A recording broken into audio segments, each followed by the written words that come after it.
আল্লাহ রাসূল বলেছেন যেমন স্বামী স্ত্রীতে মিলন করে পুরুষের দুটো পা, পুরুষের দুটো জাং, আর নারীর দুটো দাঁত, নারীর স্ত্রীর দুটো জাং, চার জাং যখন কাছে হয়ে যায়, এই চার যখন জাং চারটা রান যখন এক জায়গাতে হয়, স্বামী স্ত্রী কতখানি কাছে হয় বুঝতে পারছেন।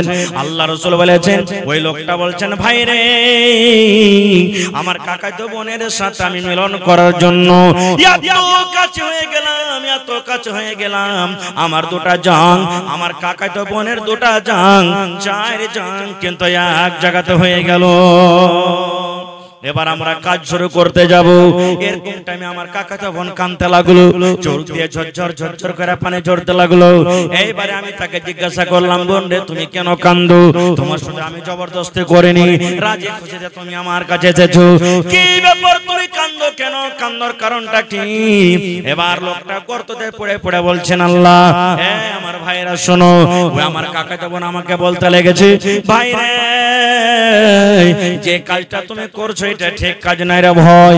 এই ভাই যেই টিপে তুমি খোলো, যেই বোতলের মুখ তুমি খোলো, এটা শুধু অধিকার আছে আমার যে স্বামী হবে, যে আমাকে মোহর দিয়ে বিয়ে করবে, আমি যার স্ত্রী হব, যে আমার স্বামী হবে, ওরে শুধু এটা হক, ওই ছাড়া দুনিয়ার এটা কোনো মানুষের জন্য জায়েজ নয়। ভাই রে তুমি যে আজকে আমার সাথে এই কাজটা করছো, দুনিয়ার কোনো মানুষ না জানতে গেল, দুনিয়ার কোনো মানুষ দেখতে না গেল, আল্লাহ জানছেন, আল্লাহ দেখছেন। এই জন্য ভাই আমি তোমাকে বলি, আমার এই ঠেপে তুমি খুলিও না, আমার শুধু তুমি ব্যভিচার করিও না ভাই, তুমি আল্লাহকে দেখে ভয় করো। নারে তাকবীর। কাকে দেখে ভয় করতে বললেন? জোরে বলেন, আল্লাহকে দেখে ভয় করো। এবার লোকটা বলছেন, ভাই রে যেমন আমাকে বললেন আল্লাহকে দেখে ভয় করো, ডর করো, এত কাছে থাকা সত্ত্বেও আমি তার সাথে আর জেনা ব্যভিচার করলাম না, আর জেনা ব্যভিচার করলাম, আমি ছেড়ে দিলাম, যা বোন তোকে আজাদ করে দিন, আর যে টাকা তোকে দিয়েছিলাম সে টাকাও ছেড়ে দিন, তোকে ফেরত নিব না। এবার ঘটনাটা বলার পর আল্লাহকে বলছেন, আল্লাহ জি এই গর্ততে পড়ে আছি আল্লাহ, এই খালটাতে পড়ে আছি আল্লাহ, এই রব্বুল আমিন এই কাজটা যদি তোমার ভয়ের কারণে করে থাকি আল্লাহ, হে আল্লাহ যদি এই কাজটা আমি তোমাকে ডরের কারণে, তোমার জাহান্নামের ভয়ের কারণে করে থাকি, আল্লাহ আজকে যে মুসিবতে আমরা পড়ে আছি, দয়া করে তুমি এই মুসিবত থেকে আমাদেরকে বাঁচিয়ে নাও। দয়ার রাসূল বলেছেন যে যেমনই এই নিজের ঘটনাটা আল্লাহর সামনে রাখা, পাথর, যেই পাথর তিনজনে হটাতে পারলো না, এক চুল পরিমাণ হটলো না, পাথর সরসর সরসর করে হটতে হটতে তিন ভাগ করে এক ভাগ পাথর আপনি ফুটে গেল। দেখলেন আল্লাহকে দেখে যদি ডরান, আল্লাহকে দেখে যদি ভয় করেন, আল্লাহ তাবারাক ওয়া তাআলা দুনিয়ার মুসিবত আমার আপনার আল্লাহ দূর করে দিবেন।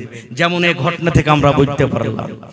আর একটু আগা চলে, আল্লাহ রাব্বুল আমিন এই পৃথিবীতে জান্নাতের অনেক নিয়ামত দান করেছেন, তার মধ্যে হলো একটা কি দুধ।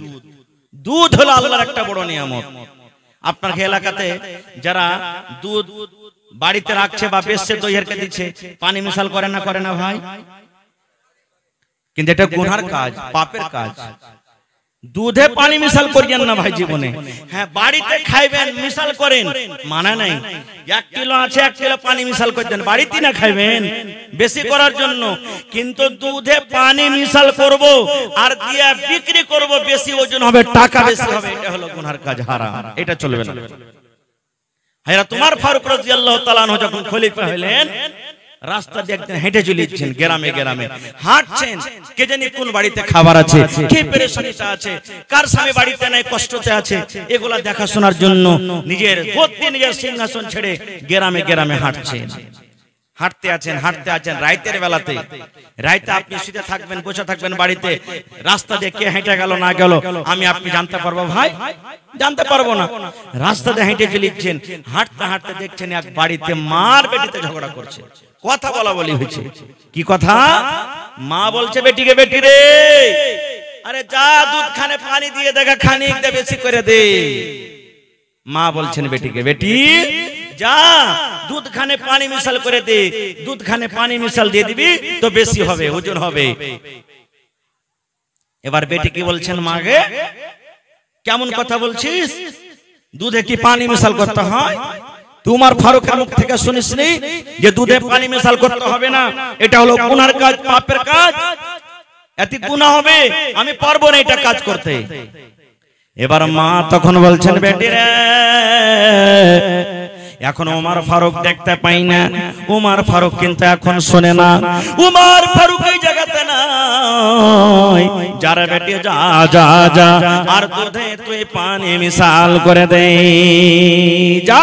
ওমর ফারুক তো দেখতে পাই না এখন, আর ওমর ফারুক এখানে নেই, ও জানতে পারবে না আমরা কি করব না করব, যা পানি মিশাল করে দেগা। কিন্তু ওমর ফারুক রাদিয়াল্লাহু তাআলা আনহু তাদের দরজাতে দাঁড় হয়ে শুনছে। এবার সুবহানাল্লাহ, এই আমার মায়েরা খালারা, বেটিরাকে পড়ান, বেটিরাকে যদি পড়াবেন সমাজ থেকে বুরাই শেষ হবে, সমাজ থেকে যেগুলা বেধর্মের কাজ, শরীয়ত বিরোধী কাজ আস্তে আস্তে দূর হয়ে যাবে। আজ থেকে 15-20 বছর আগে দেখবেন যখন বাড়িতে বিয়ে শাদী লাগতো তখন কত গীত গাইতো মা খালারা, গাইছে লোকে কাহিনী। আর এখন আস্তে আস্তে ঘরে ঘরে পড়ালেখা হয়েছে, এখনকার বেটি ছেলে গেলা বলেন যে 5টা গীত গাহা, হিম্মত নেই যে গাইতে দিবে, মানে জানে না পড়াতে গেলে বুরাই আপনি আপ দূর হবে। এবার মার কথা শুনে বেটি বলছেন, মা গে আমি এটা কাজ করতে পারবো না গে মা, এটা কাজ আমার দ্বারাতে করা হবে না। বলছে মা গে ওমর ফারুক যদি জানতে না পারে গে মা, ওমর ফারুক যদি দেখতে না পায়, তাহলে যেটা ওমর ফারুকের রব, যেটা আমার রব আল্লাহ তিনি দেখছেন। ওমর ফারুক যদি জানতে না পারতে গেল আল্লাহ জানছেন, ওমর ফারুক যদি দেখতে না পায় তো আল্লাহ দেখছেন, এই জন্য মা আমি এটা কাজ করতে পারবো না। কথাবার্তা শোনা পর চলে গেলেন বাড়ি। ভোর হলো, একটা লোককে বলেন, হাই ও ওই উমুক বাড়ির একটা মেয়ে আছে, ওকে ডেকে নিয়ে এসো আমার দরবারে যাও। এবার ওমর ফারুক এসে বাড়িতে বেটারাকে পরামর্শ নিয়ে বসে গেলেন, বেটারে আমি তোমাদের জন্য একটা খুব সুন্দর মেয়ে দেখেছি, দিনদার নেককার, বেটা তোমরা কেমন আছো যে ওই মেয়েটাকে তোমরা বউ করবে, স্ত্রী করবে। সুবহানাল্লাহ, এই দিনদারি নেককার দেখে হযরত ওমর রাদিয়াল্লাহু তাআলা আনহু যিনি আমিরুল মুমিনিন, মুসলমানের রাজা, সুবহানাল্লাহ, তার দিনদারি দেখে তাকে বউ করে নিলেন। আজ আমরা করব ভাই, বউ দেখতে গেছি,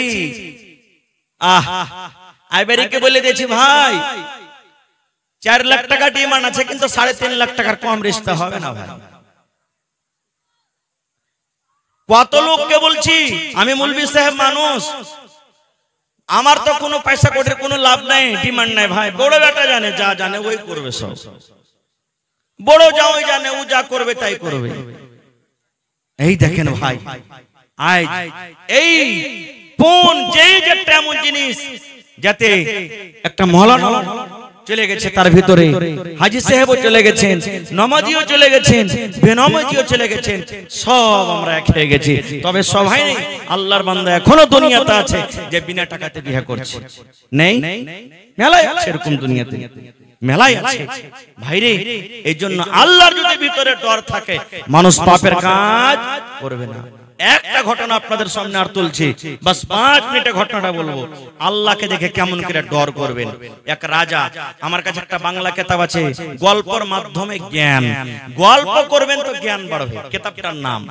আমাদের গল্প খালি উমুক হাজি এরকম হবে, ওই মৌলবীটা তো ওয়াজ করছে ভালো, সালা ওই এরকম ওরকম বে নামাজ পড়ছে, ওর দাড়ি তো বড় বড়, ওর নামাজে কাম দিবে না, এগুলা গল্প নাকি?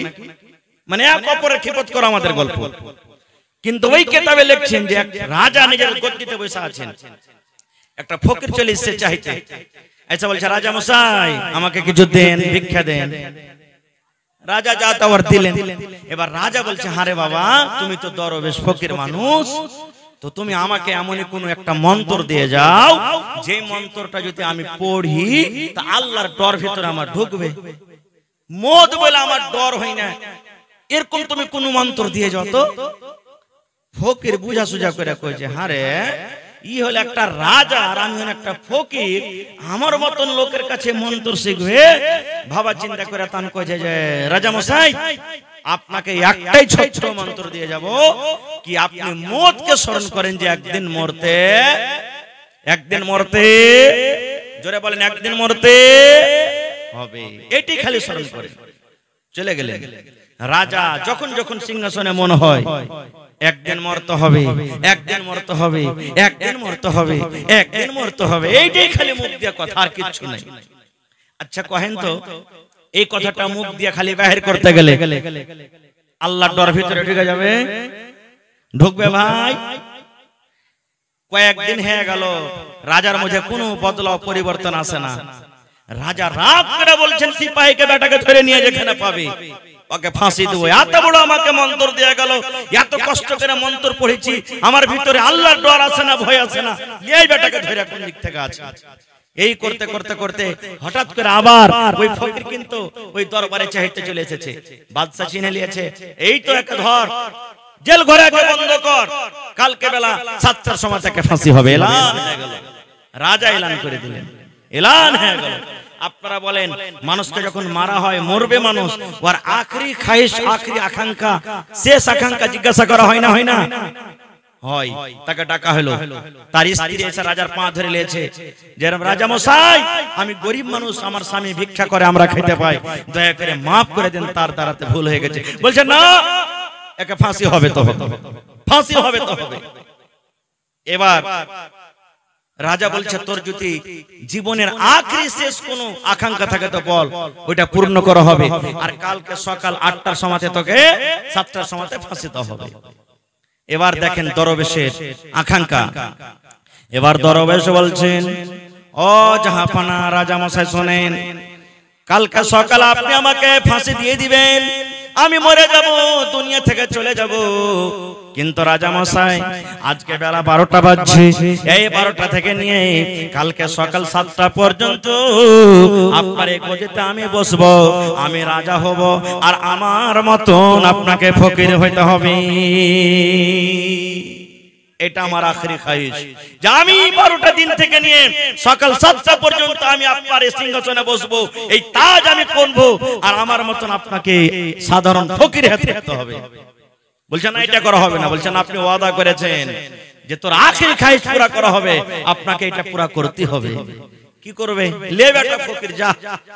রাজার তো আরো পারা গরম হয়ে গেল, হ্যাঁ, যে তুই রাজা হবি, আমাকে ফকির করবি, ঠিক আছে 7টা পর্যন্তই না, ঠিক আছে বেটা লে তুই গদিতে বস। যেমনই গদিতে বসলেন, রাজা হলো কি ফকির, আর একটা ফকির হলো কে রাজা। যেমনই সিংহাসনে বসলেন, পট করে একটা উজিরকে বলছেন, এই দুনিয়াতে ঢোল পিটে দাও, যাও দুনিয়াতে কোন গ্রামে এমন একটা 18-20 বছরকার একটা যুবতী সুন্দর মেয়ে ছেলে, যার রূপের কোনো কমি নেই, ওকে ধরে নিয়ে এসো, ধরে নিয়ে এসো, ওকে যাও। চলে গেল একটা সুন্দর মেয়ে ছেলে।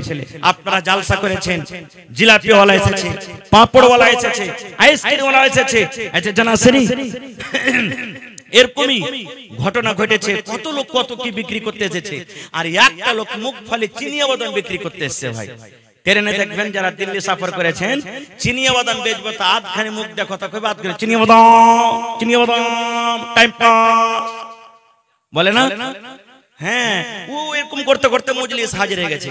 এবার ওই নতুন রাজা যে ফকির বলছে একটা উজির, এই বেটাকে ধরো, একে জেলে বন্ধ করো, কালকে 6টার সময় একটা ফাঁসি হবে, আমার এটা আদেশ, আমাকে 7টা তো হবে, একে কাটাতে হবে, 6টা তো হবে, যাও ধরো, একে জেলে বন্ধ করো।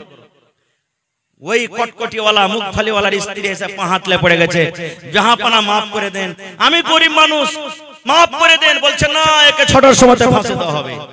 জেলে বন্ধ হয়ে গেল, সন্ধ্যা হয়ে গেল, সুন্দরী মেয়ে ছেলেকে বাদশার সামনে হাজির করে দেওয়া হলো। এবার নতুন রাজা ওই মেয়ে ছেলেটাকে বলছেন, ও আল্লাহর বান্দি, তোমাকে একটা কাজ করতে হবে। বলছে এখন কয়টা বাজলো? বলছে এখন সকাল, এখন সন্ধ্যা 6টা হয়ে গেল। বলছে আল্লাহর বান্দি, এই জেল ঘরে ঘরের ভিতরে একটা চিনিয়াওয়ালাকে বন্ধ করা আছে, একটা কটকটিওয়ালাকে বন্ধ করা আছে রে আল্লাহর বান্দী। একটা চিনিয়াওয়ালাকে ঘরের ভিতরে বন্ধ করে দেওয়া হয়েছে। সকাল 6টার সময় তাকে ফাঁসি দিয়ে দেওয়া হবে, সকাল 6টার সময় তাকে ফাঁসি দিয়ে দেওয়া হবে। আয় আল্লাহর বান্দী, এখন সন্ধ্যা 6টা থেকে নিয়ে সকাল 6টা পর্যন্ত একবার তার সাথে তোমাকে জেনে ব্যভিচার করতে হবে। তাকে তোমার রূপে তোমার ময়ের জালে তাকে ফাঁসাইতে হবে। যাও ওই ঘরের ভিতরে তুমি চলে যাও, যত টাকার দরকার তোমাকে টাকা দেওয়া হবে, কিন্তু তোমার রূপে একবার তাকে নিয়ে আসতে হবে, তোমার জালে তাকে একবার ফাঁসাইতে হবে।